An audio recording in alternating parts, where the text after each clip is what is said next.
Alright, what's up everybody? We're in my dorm because I'm in college. Today we're talking about Metaballs. And I did this in OpenGL because I don't have my big computer, so I can't really do Unity here. So, Metaballs. What is a metaball? It looks like this. Metaballs is an implicit function and an implicit function is a function that takes an x and a y and it returns some value.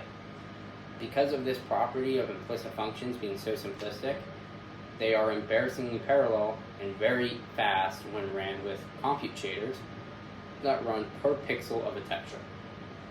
So, what do we do now? Well, you take the metaball function, the radius of the metaball, over the distance of the pixel to the metaball. You run it per pixel with a compute shader or a fragment shader. I always do compute shaders because this is about to get a little more complicated and we're going to need the fragment shader. So I always do compute shaders. So with a compute shader running per pixel and the function of a metaball, you get this. I'm already probably have showed this graph where it's a circle with a lot of like gradient until it gets to the edge where there's like literally nothing. That is a metaball. You've literally, if you know how to write compute shaders and everything, you've just made a metaball. There is nothing else to a metaball. Of course, this is not very interesting. This is not great. I mean, it kind of looks like the sun, so maybe you like the sun and you want that. But this isn't that impressive. So what do? You make two. That's what they always say. So the metaball function for multiple balls is the sum of all of them with the radius of the specific one over the distance of the pixel to the specific one, and then you sum all of those. And you do that and you add in a little bit of movement where you just pass like a vector x and y, or a velocity x and y to the compute shader, and you just add that in. When you loop over it, you get that. Now there's two metaballs moving, and when they merge, they get bigger. This is the core of the metaball algorithm. This is literally, we're going beyond metaballs. We've already made metaballs at this point. In 1 minute, I showed you how to make a metaball.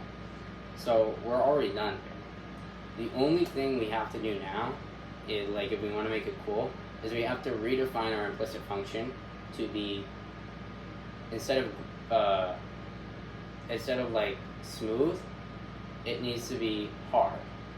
So instead of a nice curve, it needs to be a steep curve where there's no in between, it's just yes or no. How do we do this? We want to define some threshold.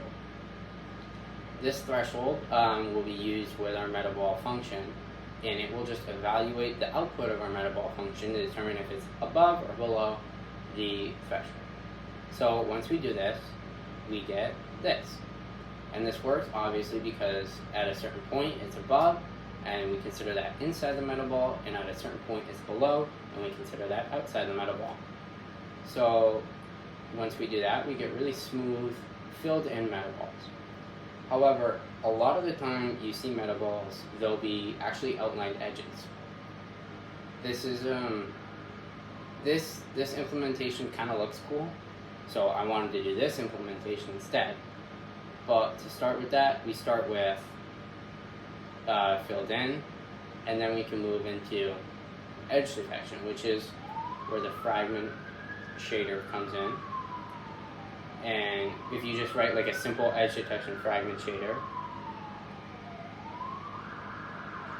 if you write a simple edge detection fragment shader, it will show this. And that is multiple metaballs moving around with a clearly defined border and no filling. I thought this implementation was the coolest, so I obviously went for this one. Some important notes is that if you flip around the greater than sign in the metaball function, you will get, like, it'll look different. Like, you might get a black inside with a really white outside, or you'll get what you actually want, a white inside and really black outside. So you can play around with that. You can play around with the threshold. And another really important note is that you don't average the sum of all of the metaball evaluations. You don't average it, it stays the same. So that is the Metaball function in 5 minutes. So great video. Also, I'm in my dorm, so video posting schedule